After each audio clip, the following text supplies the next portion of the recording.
जिंदा जलाली और कुदूस नाम में आप सबों की सलामती हो।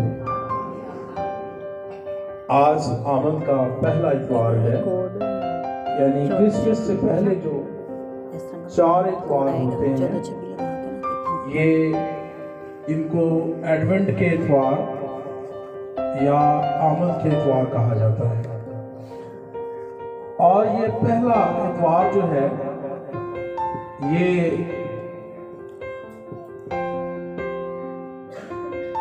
उम्मीद का इतवार है। यहूदी जो तमाम उलमा है और तमाम जो यहूदी कौम थी, वो इस बात के लिए ईमान रखती थी कि जब मसीहा आएगा तो वो उनको उनके सारे दुखों से छुड़ाएगा। वो इस कदर के इस तरह के मसीहा की तो नहीं रखते थे जो अमन के साथ आए और जिसके पास कोई प्रॉब्लम ना हो, ऐसी कोई बात नहीं थी।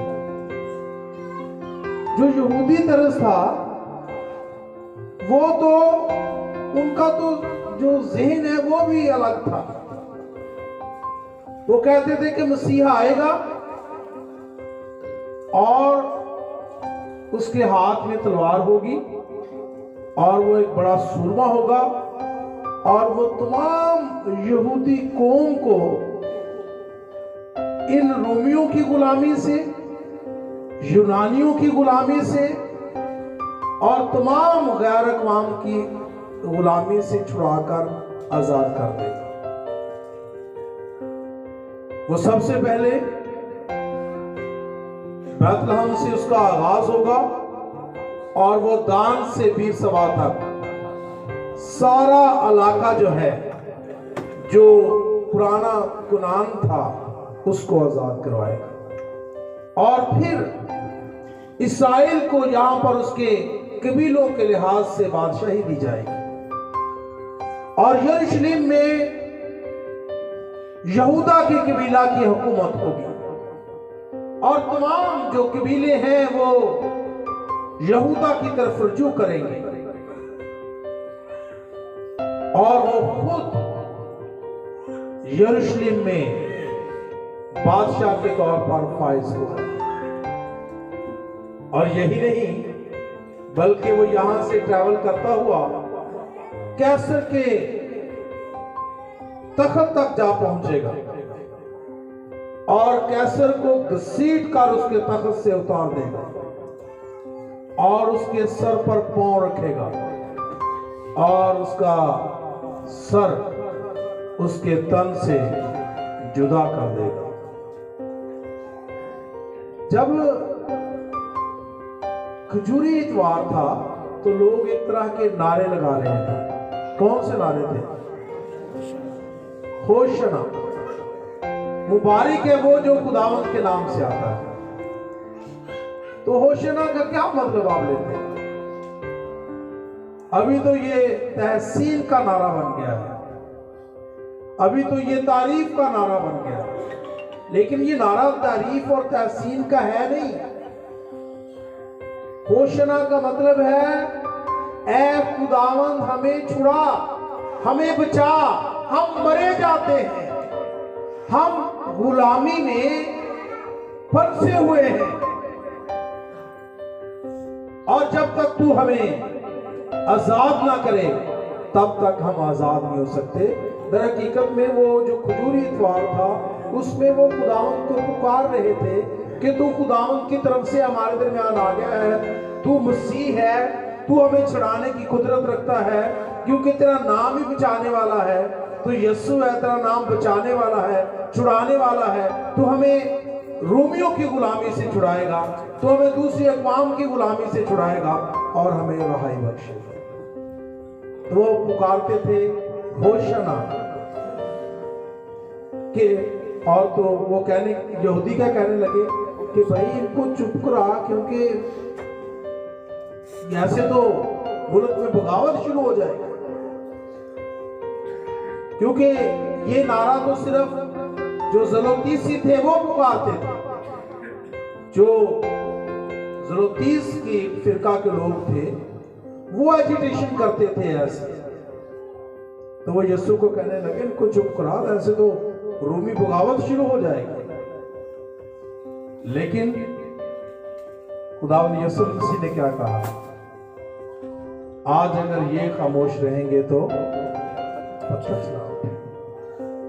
तो ऐसा कंसेप्ट था मसीह के बारे में कि मसीह जो आएगा वो ऐसे खामोशी से नहीं आएगा, वो ऐसा उसके पास ऐसी सुपर पावर होगी कि कोई उसके सामने ठहर नहीं सके। और जो यशायाह की 11वें बाब की तस्वीर है, उसका मतलब है कि उसका कि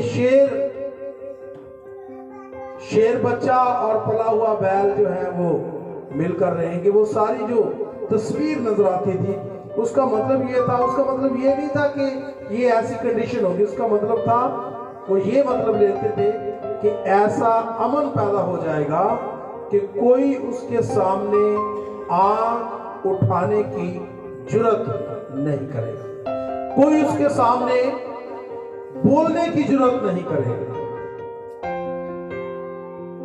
तो अभी मेरा मकसद ये सारा कुछ बताने का ये था कि ये जो पहली कैंडल हम पर्पल कलर की जो कैंडल जलाएंगे अभी, तो इसका मतलब ये था, ये पहली कैंडल उम्मीद की कैंडल है। ये वही उम्मीद है जो बनी इस्राएल खुदा पर लगाए हुए थे। ये वही उम्मीद है जो जिसके लिए जो बनी इस्राएल हैं वो दुआएं करते थे। ये वही उम्मीद है जिसके लिए वो ईमान रखते थे कि वो कुंवारी से पैदा होगा।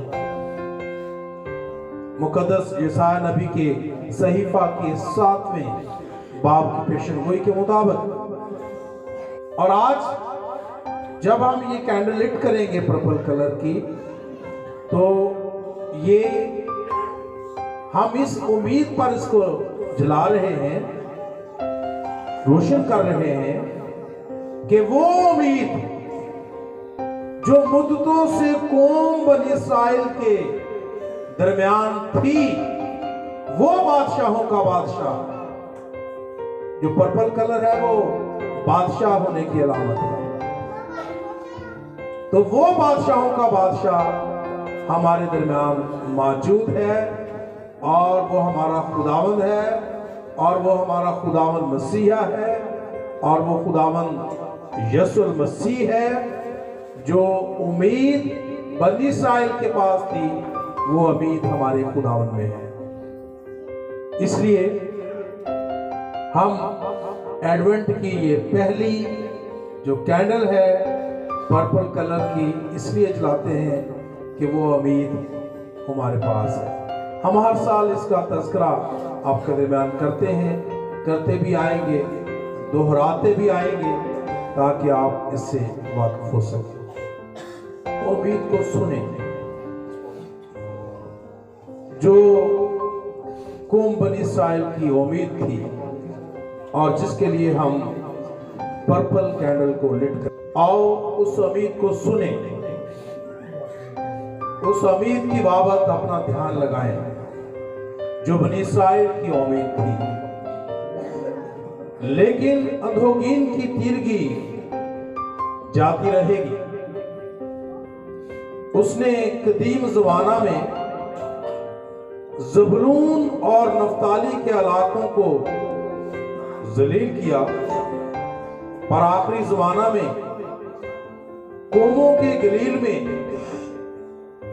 यर्दन की सिमत, यर्दन के पार बुजुर्गी देगा।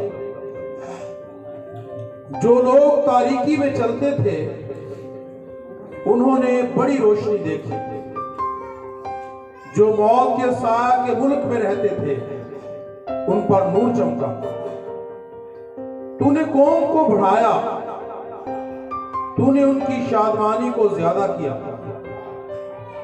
वो तेरे हुजूर ऐसे खुश हैं जैसे फसल काटते वक्त और गनीमत की तकसीम के वक्त लोग खुश होते हैं, क्योंकि तूने उनके बोझ के जुए और उनके कंधे के लठ और उन पर जुल्म करने वाले के असा को ऐसा तोड़ा है जैसा मदियान के दिन में किया गया।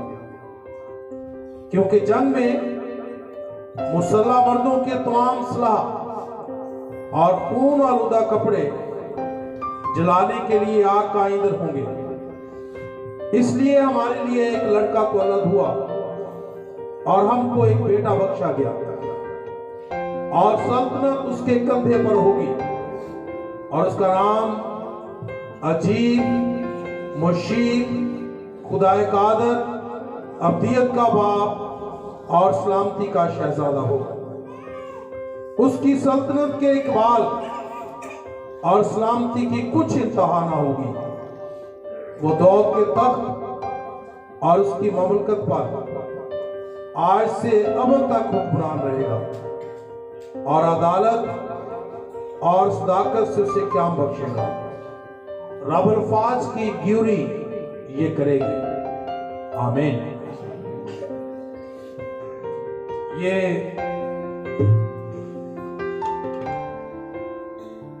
पर्पल कैंडल इस बात की यादगारी है कि खुदावंद यीशु मसीह बादशाहों का बादशाह है। वो हमारी उम्मीद और हमारी निजात है। खुदा बाप, खुदा बेटे, खुदा रूह कुदस के नाम में आज के लिए इसी हिस्से को हम पैगाम बनाएंगे। इसी का थोड़ा सा अगला हिस्सा आपके दरमियान बयान करेंगे। मेरे अजीजों, यहूदी उम्मीद आज भी वो इसी उम्मीद को लगाए हुए हैं। वो उम्मीद जो हमारे दरमियान इस मोमबत्ती की सूरत में जल रही है, जो हमारे दिलों में है, जिस पर हम ईमान रखते हैं। यहूदी ये कहते हैं कि वो उम्मीद अभी आने वाली है, और उसके लिए वो मुंतजर है, और उसके लिए वो अपनी पलोठी बेटियों को कुंवारा रखते हैं, और इस उम्मीद पर कि शायद मसीह इस में से पैदा हो, जो हमें पूरी दुनिया में जिसके वसीला से हमारा बोलबाला हो जाए, और वो तमाम कौमों पर हुक्मरान हो, और वो उसी बरकत की सूरत में आए जो खुदाइश की किताब के 49वें बाब की 10वीं आयत में शिलवा की बरकत है।